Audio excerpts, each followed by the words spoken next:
But it's been going real well, and this is a great state. I think for our message, it's exceptionally good, and we've been well received. It looks like there's a lot of people that live in Nevada that does not like big government one bit.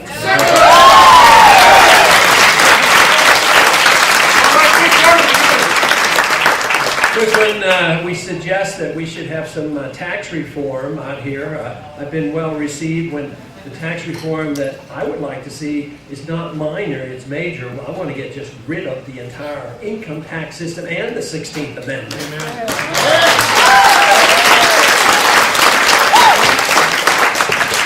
But in the meantime, we need to deal with some of our problems in this country. Our government is too big, too intrusive. We do too much overseas. We're going bankrupt. The dollar keeps going down. And we can't afford to take care of our problems here at home, and we can't do a darn thing without borrowing from China. And the people in Washington are telling us it's no big deal. You know, that there's no inflation, and it really doesn't matter that much. And then they go and they talk to this Bernanke guy, and he says, well, what, do we have a problem? He says, yeah, we need to print more money. You know, and that's about their solution. What I'd like to do with the Federal Reserve System about what I'd like to do with the IRS. You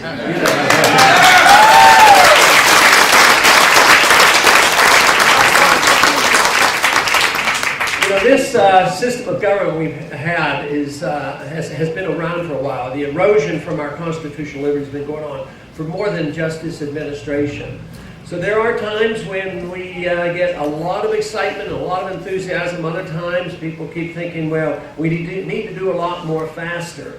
But the truth is turning this whole government around after the erosion of our liberties over 100 years is no easy task. I think the most significant thing that has happened this year is that we have discovered there are a lot of us out there that are demanding and ready and understand that we need constitutional government back and we need the restoration of our freedom.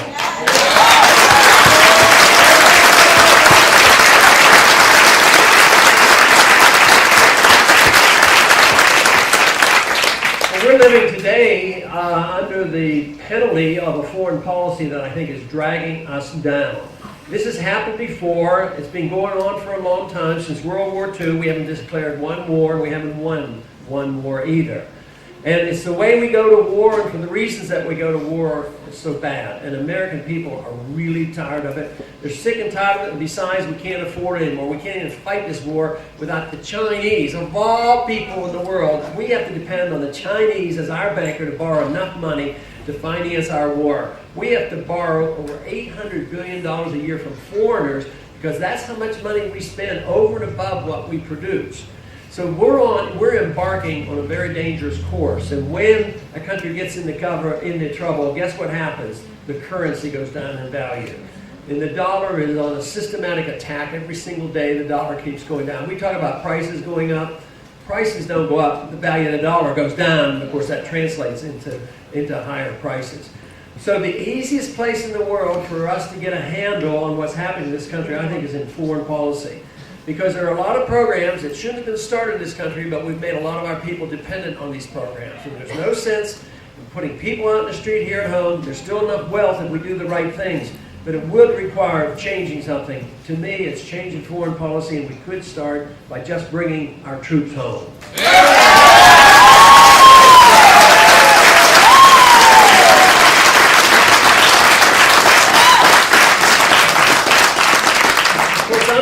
About just the Middle East. Why do we have troops in Korea after 60 years or so? Why do we have troops in Japan since World War II? Why are we defending Europe? We're going broke and we have troops in Europe. If we had our troops here at home, they'd be spending all that money here at home and helping our own economy.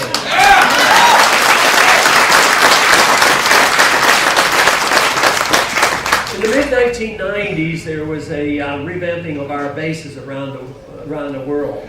and especially around the country. What we were doing, we were closing bases down there in this country, and there were some small bases. And the argument was they were inefficient, and there might have been some argument to that.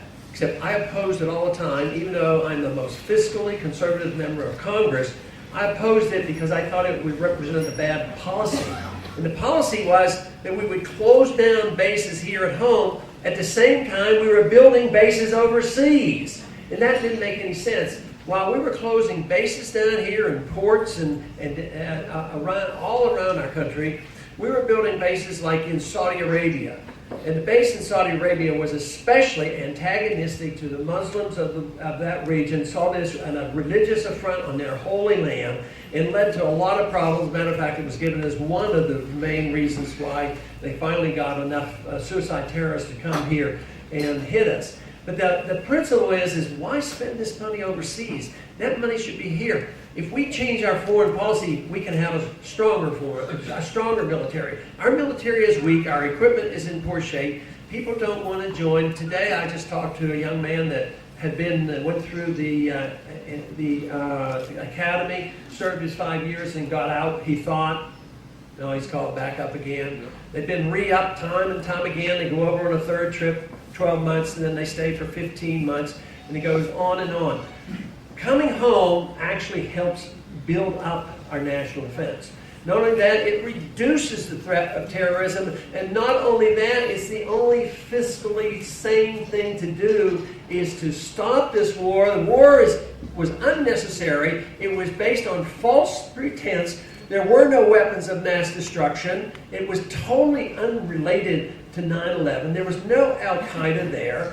And here we're staying over and over. We're staying in this country, and now it's time that we just come home.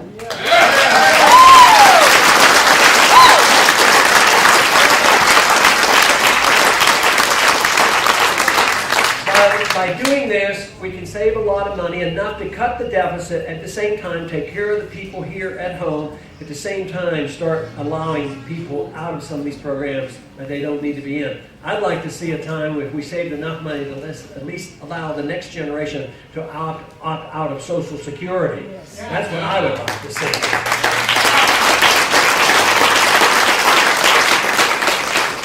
But we need to do it rather quickly because we need restoration of confidence in the dollar, because when a currency is totally destroyed, it's destroyed because confidence is lost, and right now the confidence is dwindling in the currency. The undermining of the currency has happened for years and years and years, but there was a false confidence because we were the richest and the strongest nation in the world. But now we are being attacked.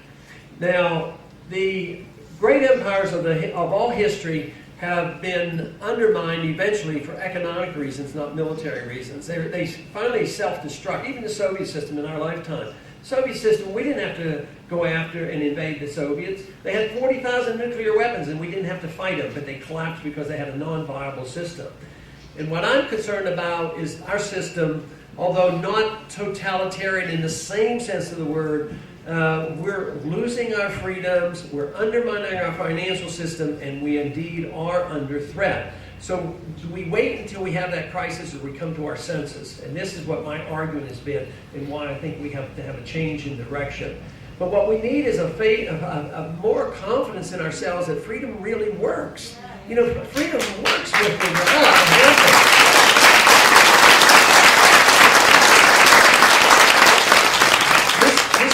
This idea that if the government isn't there to take care of us and tell us how to live, and the government doesn't tell us how to be virtuous and how to strive for excellence, then we won't do it. No, it is true. In a free society, there will be some that might not do it. But that's their business, and they should suffer their own consequences.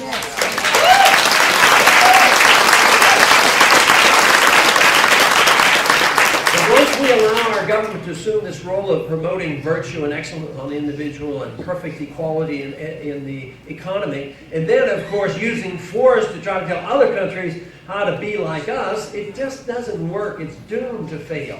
There's nothing wrong for America to strive to spread the goodness of America, because there's a lot of goodness in America, and our traditions are great. We know about free markets and sound money and private property and a strong defense and friendship with other countries, but we've lost that. And now what we've done is instead of setting an example, that's how we should spread our goodness, by setting an example. We use force and then we ruin our example. Now we're not an example for the world. Now we're seen around the world as the country that has secret prisons that are involved in torture and undermine our liberties at home. War, as Randolph Bourne said, is the health of the state. It is indeed when you have this wartime mentality throughout history, especially in our country, even from World War I on, we've been so easily enticed to giving up our liberties. And since 9/11 and the war going on in Iraq, so much has been sacrificed. Our privacy is gone. Right now, we're on the verge of a program that I think we have to absolutely prevent from coming, and that is the national ID card.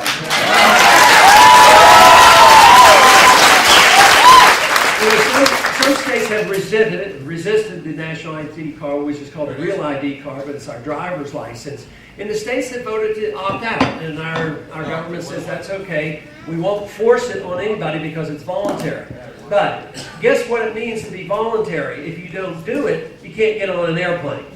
And you can't get in a federal building. You can't go to the post office or do anything. You can't get in a building, and you can't get on an airplane unless your state, any state, gets into the program. And this real ID card is an internal passport. It means that the Secretary of the Department of Homeland Security can put anything he decides he wants in that computer chip without permission of the Congress. That's how negligent Congress and the President has been in allowing this authority to become law.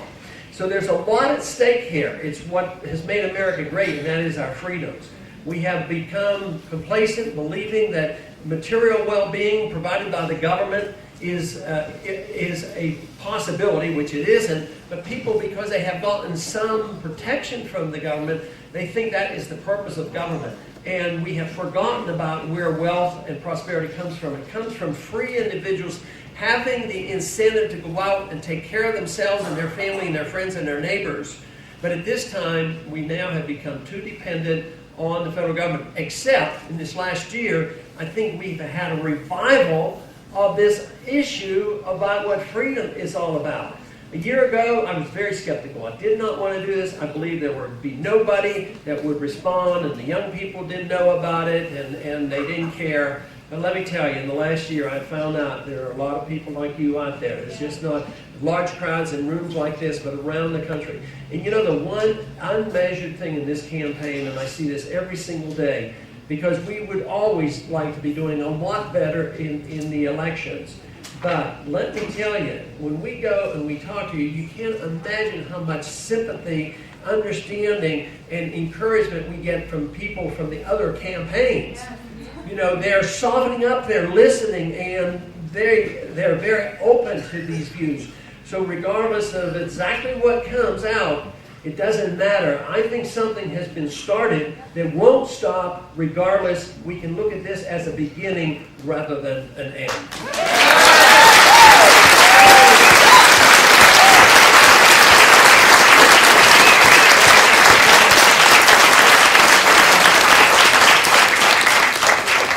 One other thing that we have neglected, a responsibility that we do have, and we haven't done a good job, and that is protecting our national sovereignty. We really, to protect our national defense and our sovereignty, to protect our people, protect our liberties, I don't believe we need to be in these world government programs. I don't think we need to be in the United Nations or the IMF or the World Bank for that matter. We would have a different foreign policy, different fiscal policy, and we would certainly have a different monetary policy. The monetary system is something I've talked about and complained about for years. Because if we allow our governments just to create money out of thin air at will, they will. They just need money all the time. They tax us to the hilt, and then they can't tax anymore. Then they borrow, and then they can't borrow anymore, or interest rates go up. So then they keep printing treasury bills, and they turn them over to the Federal Reserve, and the Federal Reserve can create 10 or 15 or $20 billion a day if they need to or want to. And if you create new money every single day, what can it do but lower the value of the dollar? Today, everybody's screaming, well, the Fed has to act. They have to act and lower interest rates and save the economy. Well, this is what they've been doing for 15 or 20 years, always lowering your interest rates. How do they lower interest rates? They print money. That's how they lower interest rates. So you can't solve the problems of inflation with more inflation. So this monetary system is coming to an end. The founders of the country knew exactly what runaway inflation was all about when they looked at the runaway currency of the continental dollar. And that's why they said only gold and silver would be legal tender.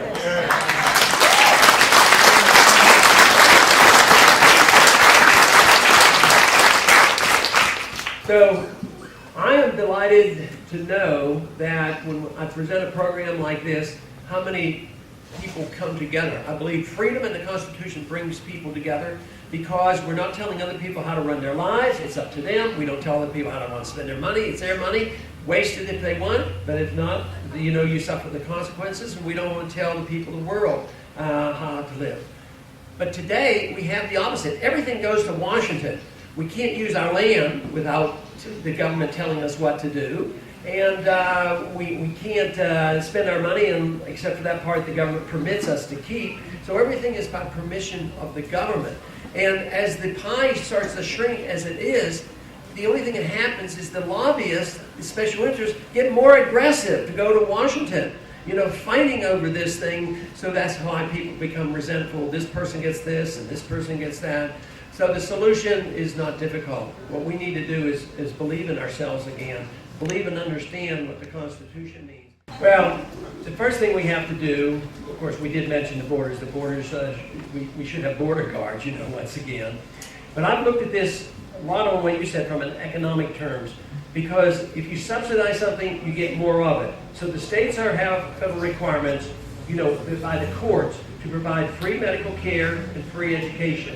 I think they're wrong. There should be no mandates whatsoever. Some people say, well, you should be reimbursed for that. I don't believe that's the answer. There should be no mandates. If there is promise of amnesty, and then if they bring their family, they get free medical care, free education, they get food stamps, get Social Security benefits, then that's all wrong. I want to eliminate all that. No subsidies whatsoever. I have a bill in Congress to make sure the 14th Amendment is clarified, and I've done it both ways to cover my bases, and that is one legislation, one a constitutional amendment, to eliminate this idea that all you have to do is step across the border and have a baby and become an automatic citizen. In Texas, I've delivered a lot of babies there, and I've been involved, and I do know that they immediately go on to welfare rolls, and then that ties the parents to the United States, and they get the same. But we've had, and it sounds like there's an economic burden here as well, but in Texas, hospitals had to close. So here are these mandates, humanitarian mandates to take care of people. At the same time, we end up being inhumane to our own people because they can't go. You're taxed more, and the people have to, eventually lose their hospitals, and that is happening. So it's a mess, and it's compounded because the economy is weak. I'm not thinking about having a sales tax. I want to just get rid of enough government where you don't need the income tax. But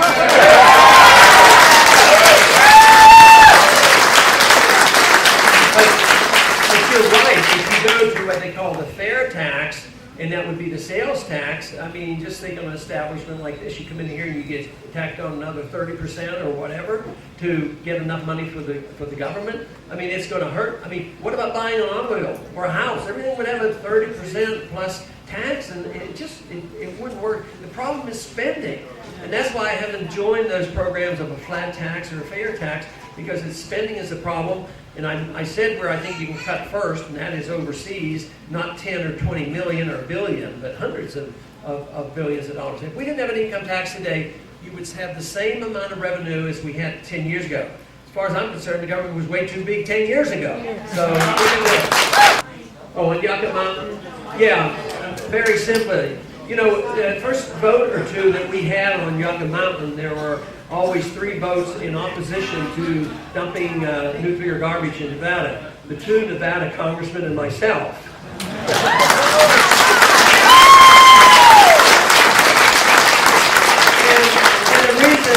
And the reason was rather simple. First, the federal government shouldn't be involved in that. That should be a private function. People should be dealing with waste. The second thing is why should 49 states gang up on one state and dictate? So I thought it was wrong.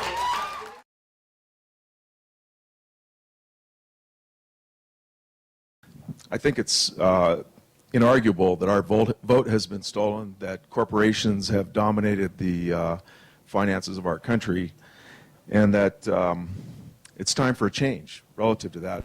I haven't been able to find anything on Hillary's site or otherwise on what she thinks about antitrust and reestablishing antitrust to get our media back, get our vote back, and get our country back. Well, I'd like to address that on a couple of levels if I could. First of all, we had a very vigorous antitrust enforcement when I was president, but the media consolidation was essentially an FCC deal. And she favors more vigorous antitrust enforcement. One of the problems is that made the media consolidation more confining for democracy is that before I took office, the fairness doctrine was gotten rid of.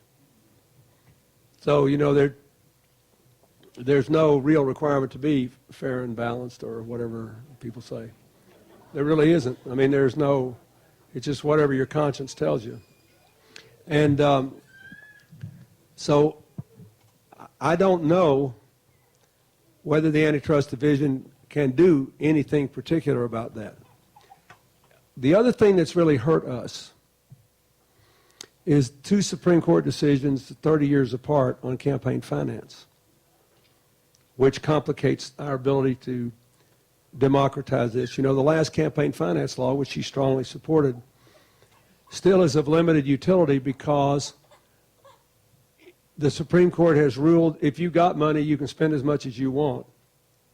And if somebody wants to spend money in your behalf in one of these so-called 527 third-party groups, they can spend as much as they want, and nobody can do anything about it.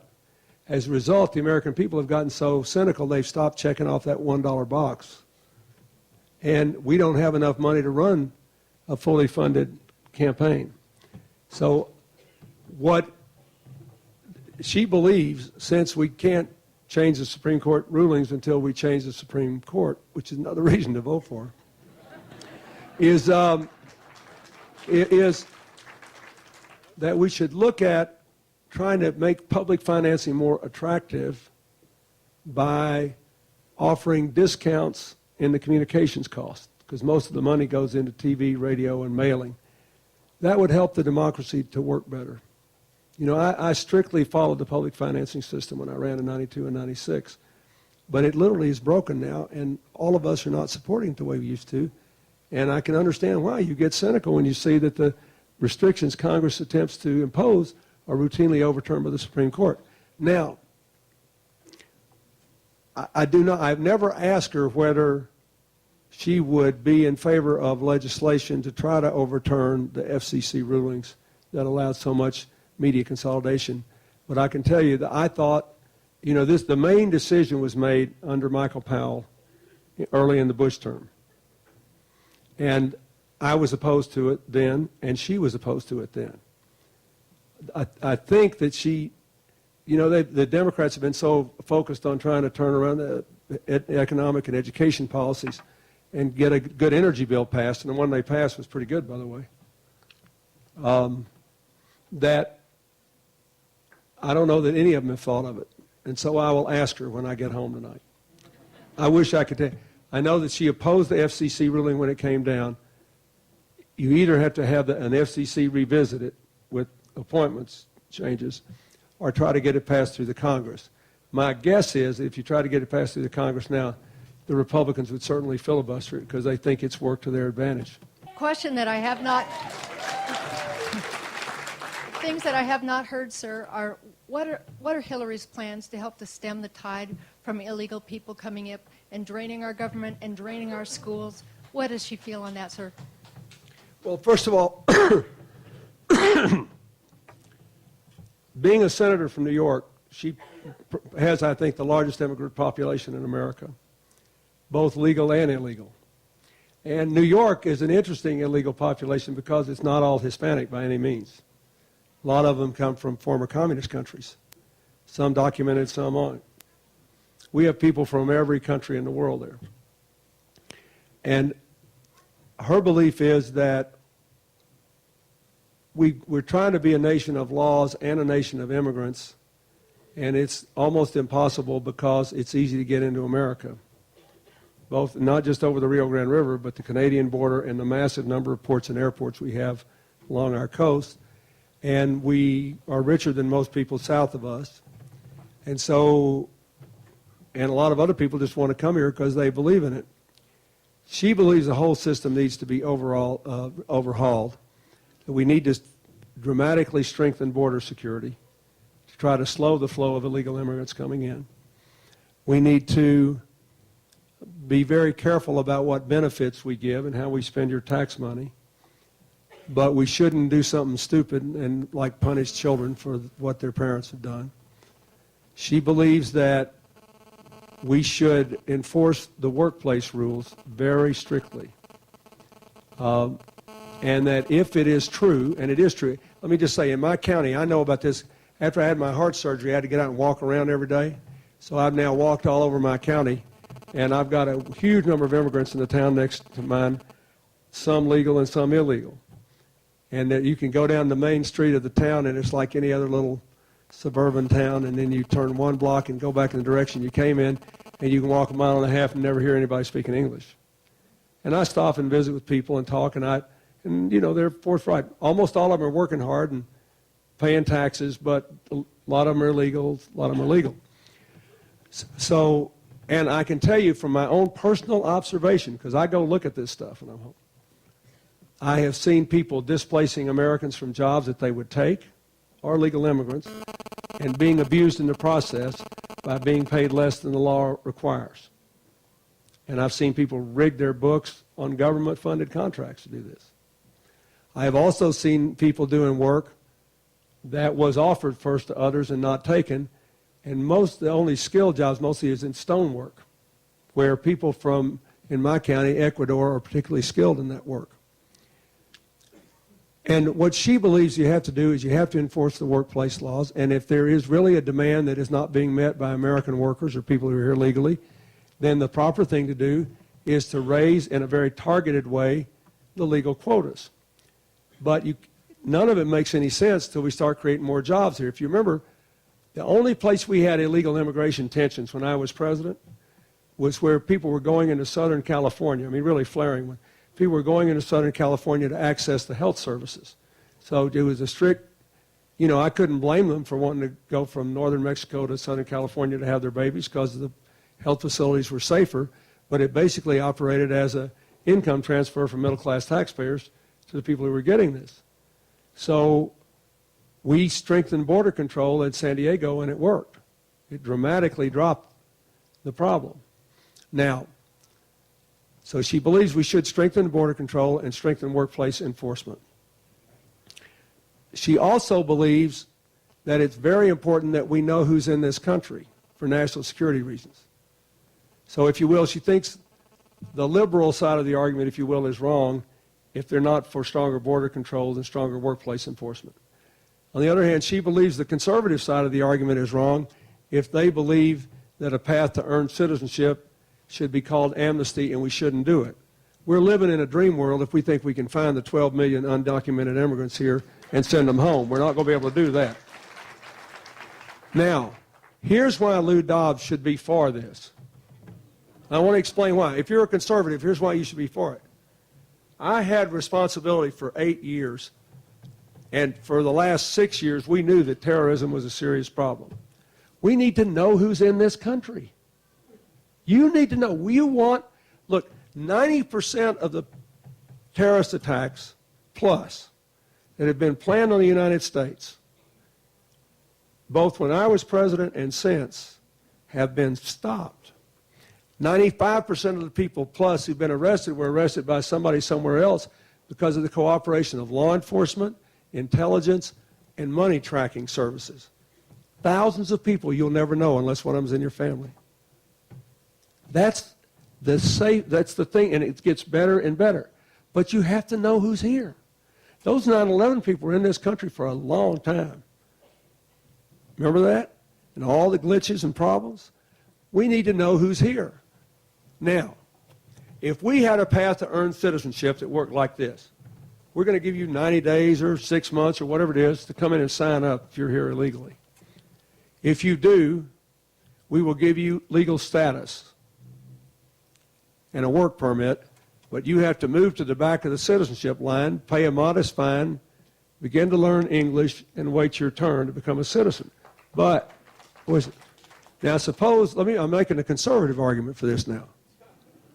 Suppose 11,950,000 of these people sign up, right?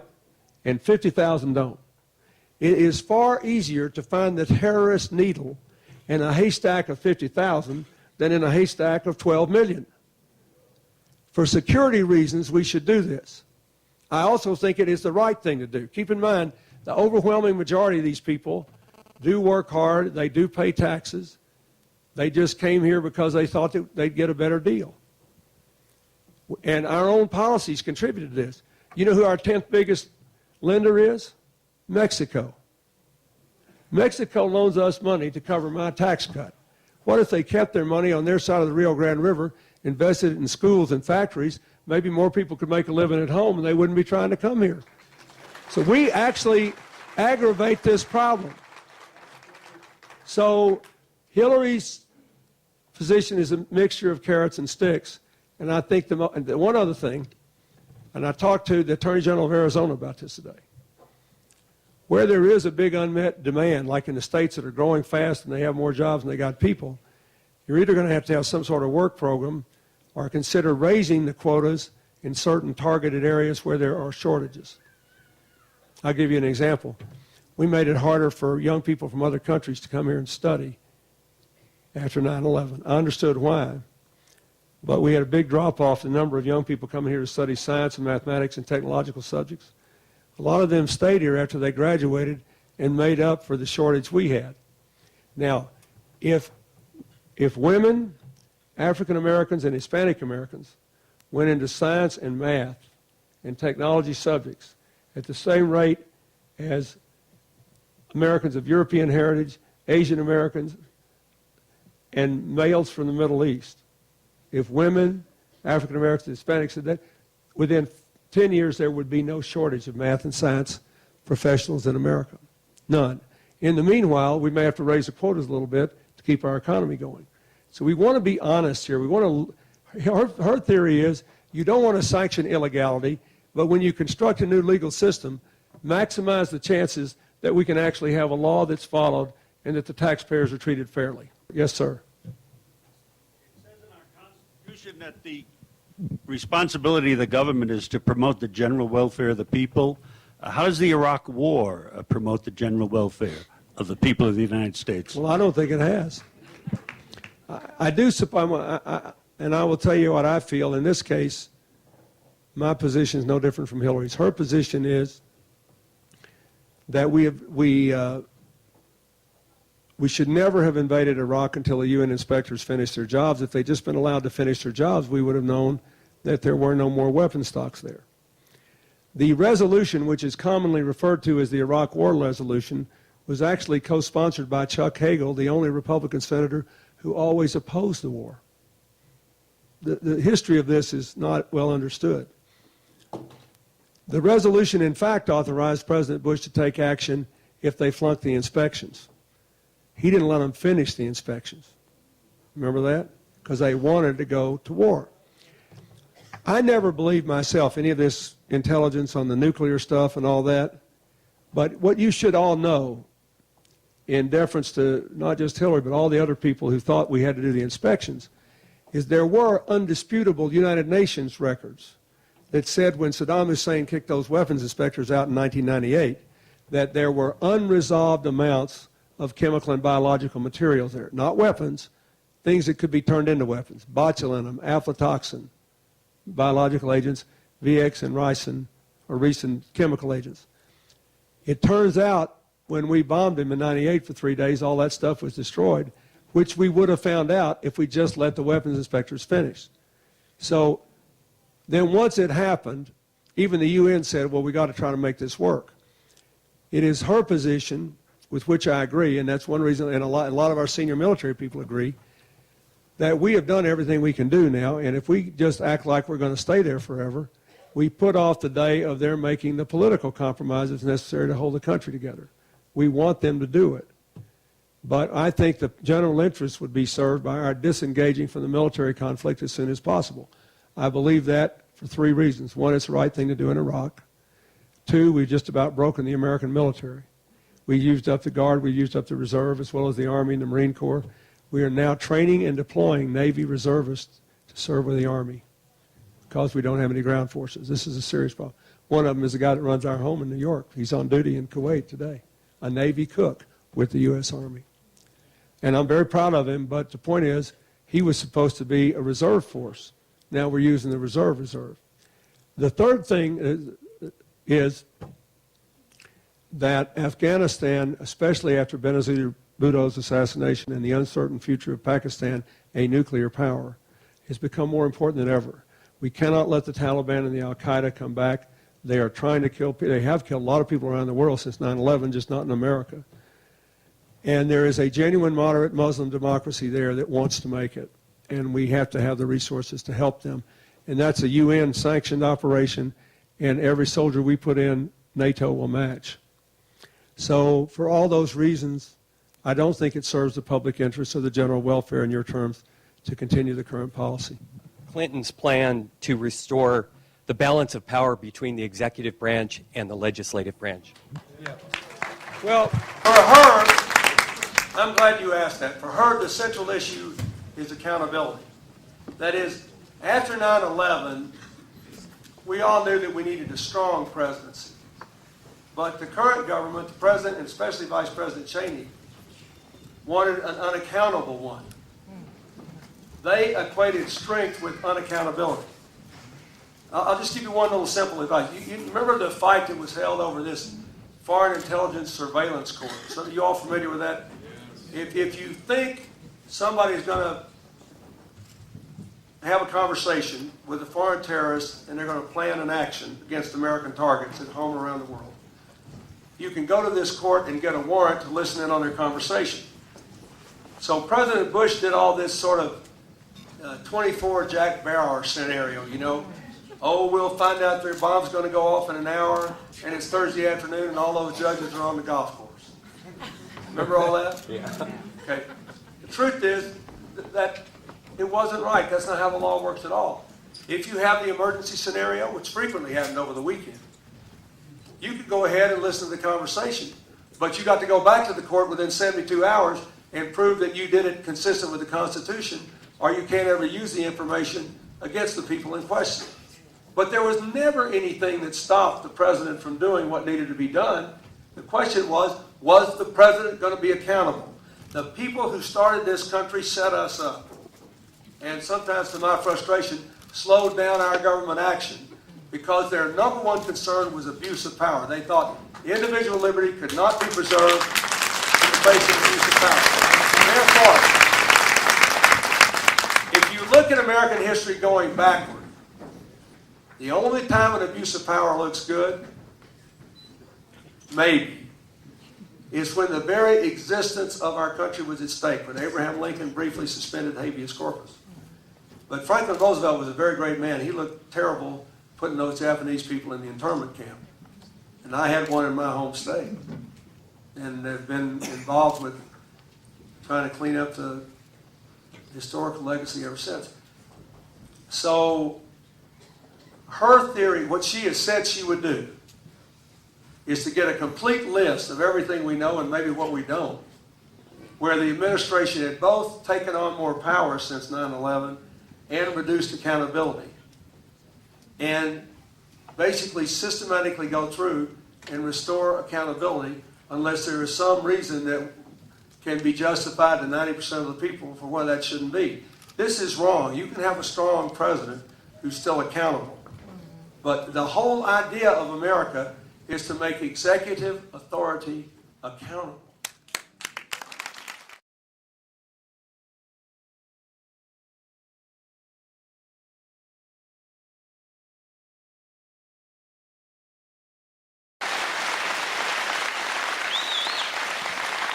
I am running because I want to stop talking about the outrage of 47 million people without health insurance, and I want to start doing something about it. You know, this is personal for me. This is personal for me. My mother died of cancer when she was 53 years old. And that's tragic enough. Which is why we've got to increase funding for research on cancer. But you know, what really made it worse was in the last months of her life, she was spending time reading insurance forms because she had just taken a new job, and the insurance company was saying, well, maybe this is a pre-existing condition and maybe we don't have to reimburse you for your medical costs. I remember being so mad watching the anxiety on her face. I've seen what this system can do. I've seen a loved one suffer, not just because they're sick, but because of a broken healthcare system. And it's wrong. And that's why I've said we're going to make sure that every single American can get health care that is at least as good as the health care I have as a member of Congress. And if you already have health care, then we're going to work with your employer to lower premiums for the average American family by about $2,500 a year. And we are not going to wait 20 years from now to do this, or 10 years from now to do this. We will do this by the end of my first term as President of the United States of America.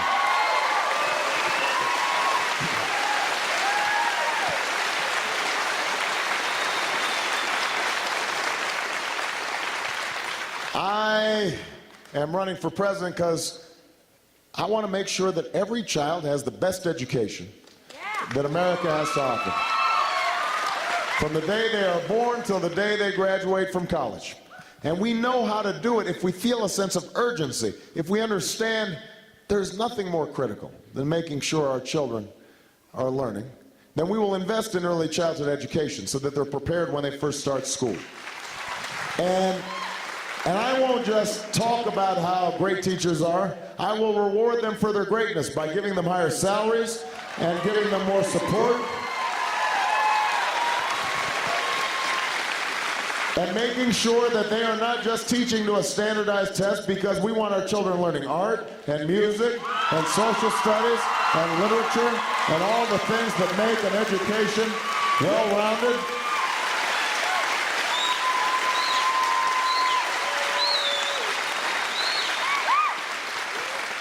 And I don't know about you, but I think we should make college affordable for every young American. Every young American. And here's what I'm going to do. We're going to have a $4,000 tuition credit. Every student, every year.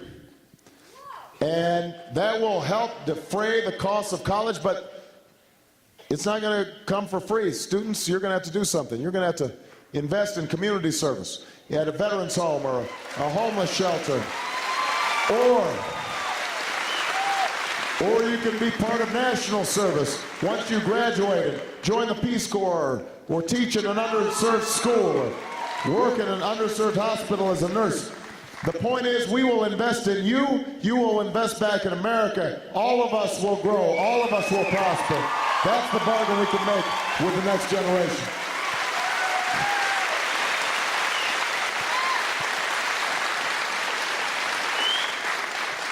I'm running for president because I'm tired of us sending $1 billion a day to foreign nations because we're addicted to oil. And we're melting the polar ice caps in the bargain. We're going to cap greenhouse gases. We are going to charge polluters for the pollution they send up, and we will capture billions of dollars that we can reinvest in solar and wind and biodiesel and clean energy all across America.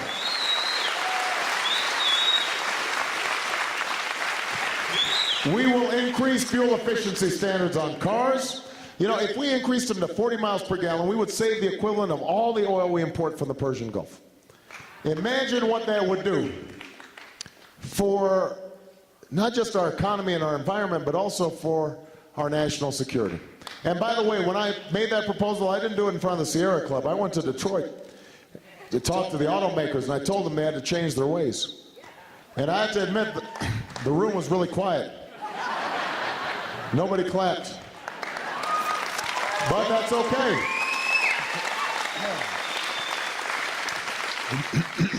That's okay, because part of what we need from the next president is somebody who will not just tell the American people what they want to hear, but will tell them what they need to hear. That is part of leadership that has been missing from this White House, and I intend to provide it when I'm president of the United States of America.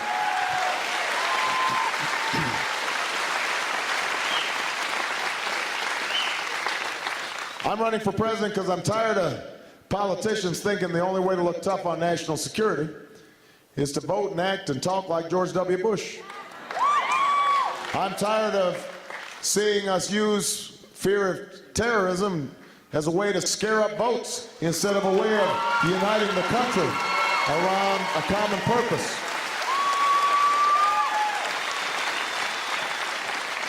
As Commander-in-Chief, my job will be to keep you safe. And I will do everything that is required to do that. I will strike against anyone that would do America harm. But part of keeping you safe is using our military wisely. And that is why I will end this war in Iraq, and I will bring our troops home by the end of 2009.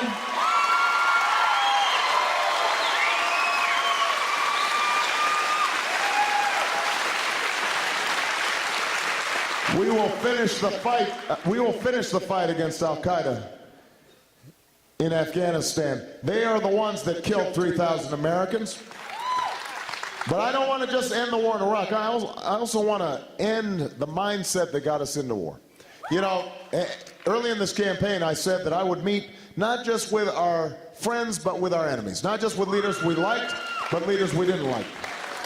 And some people said, oh, you can't do that. Some of the folks in Washington said, no, that's not how we do things. And I had to remind them of what John F. Kennedy said. He said, you should never negotiate out of fear, but we should never fear to negotiate. Strong countries and strong presidents talk to their adversaries, tell them where America stands, and try to resolve our differences without resort to war. That's a tradition I want to return to as president of the United States of America.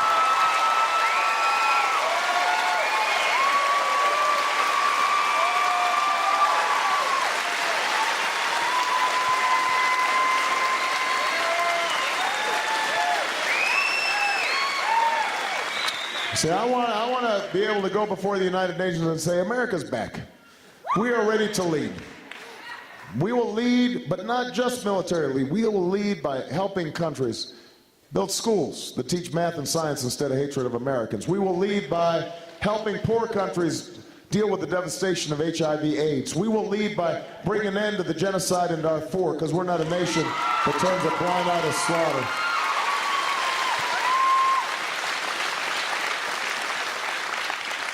We will lead by closing Guantanamo and restoring habeas corpus and being true to our civil liberties in this country, because that's who we are. That's what America's about. And we have to restore that sense of who we are. And we will do so when I'm president of the United States of America. But listen, all this is going to require that you believe in change. That the American people embrace the need for change. I talked about change at the beginning of this campaign, and I've talked about it when we were down, and I've talked about it when we were up. And I noticed that this change thing must be catching on, because lately everybody's been talking about change. Lately everybody's been talking about change, and that's okay. We want everybody on the change bandwagon. But, you know, you have to ask yourself, who can best deliver on change? I know that there's some in Washington who have seen these big crowds and they say, oh, this guy's inspirational and, you know, he's got all these great ideas and plans, but you know what? He's not ready yet, because we need to season and stew him a little bit more in Washington. We need to boil all the hope out of him.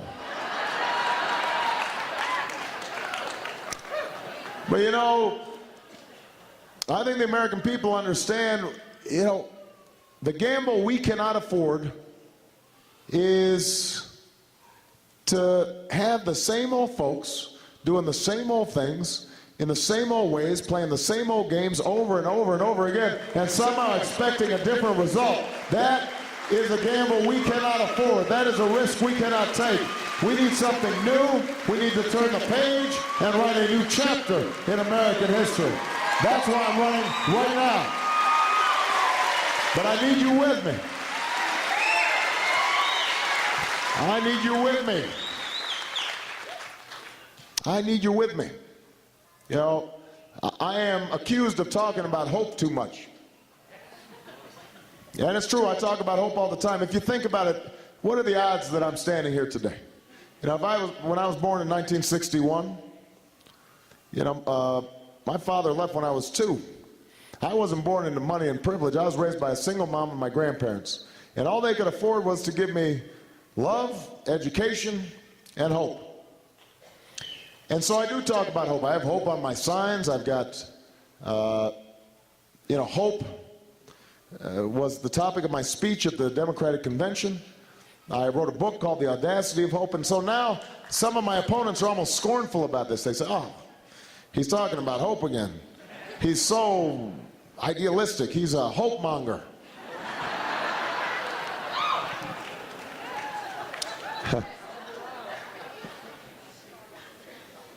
The implication is that somehow if you're hopeful, then you must be naive.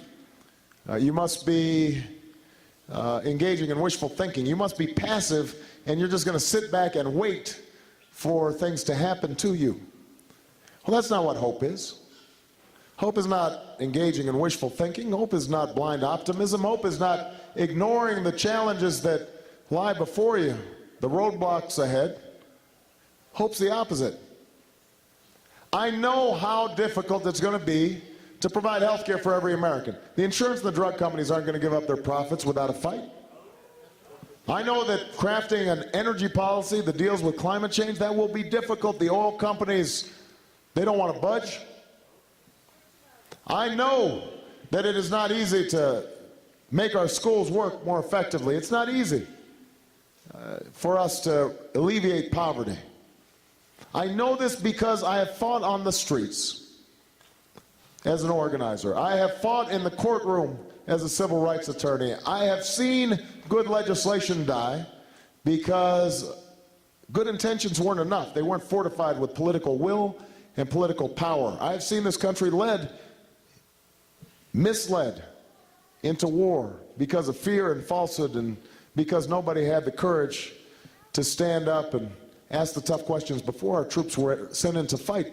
I know how hard this can be. But here's what I also know. That nothing in this country has ever been accomplished except a few people, somebody somewhere, were willing to hope. That's how the colonists took on the British Empire and started this country, because of hope. Nobody was putting their money on them. That's how slaves and abolitionists resisted that evil system, and how a president charted a new course to ensure we wouldn't be half slave and half free. That's how the greatest generation lifted itself up out of Great Depression and defeated fascism. That's how women got the right to vote. That's how unions got the right to organize. That's why young people traveled down south to Selma and Montgomery and marched and sat in at lunch counters.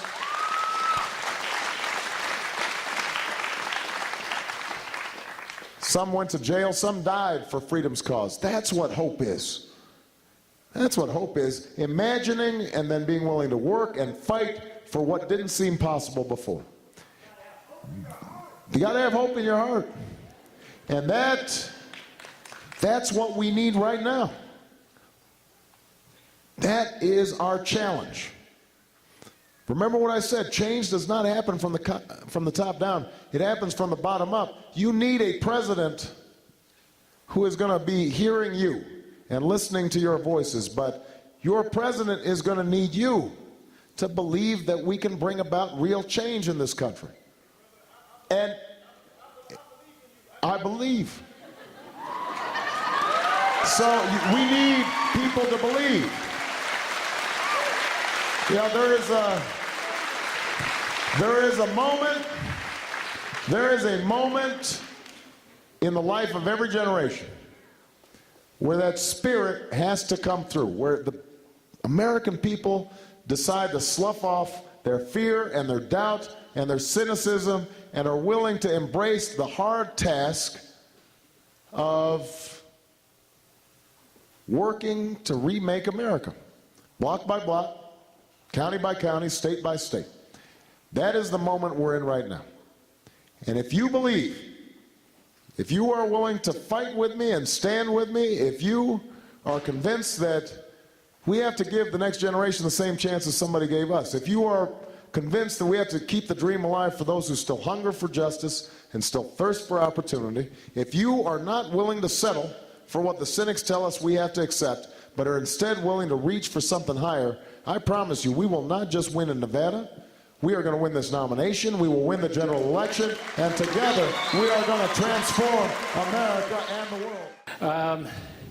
I'd like you to just say something about what your faith means to you, how it influences your politics. It's a great question.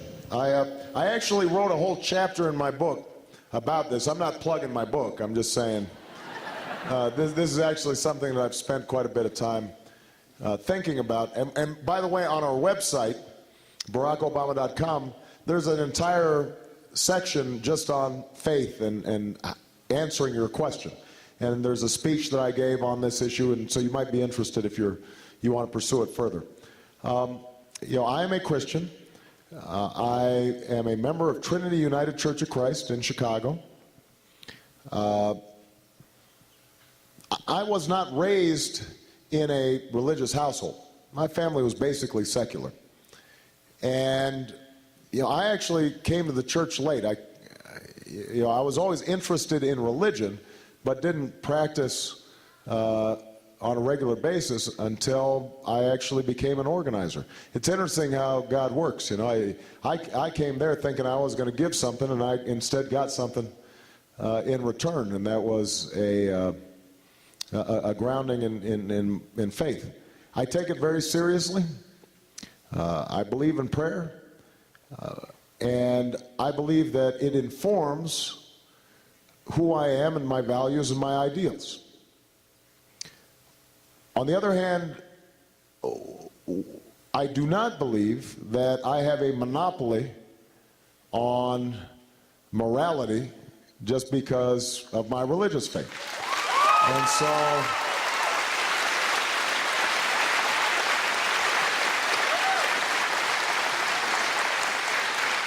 And so I'm very cautious about,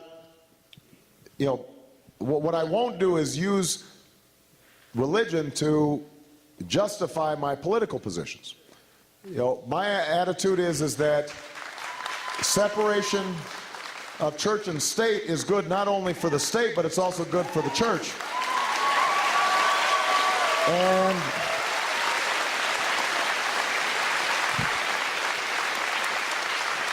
And if I am to make an argument in the political arena, then it's important for me to translate that argument into universal terms. And what I mean by that is that I can't say we should look after the poor because the Bible says so. What I can say is that we should look after the poor because it's right.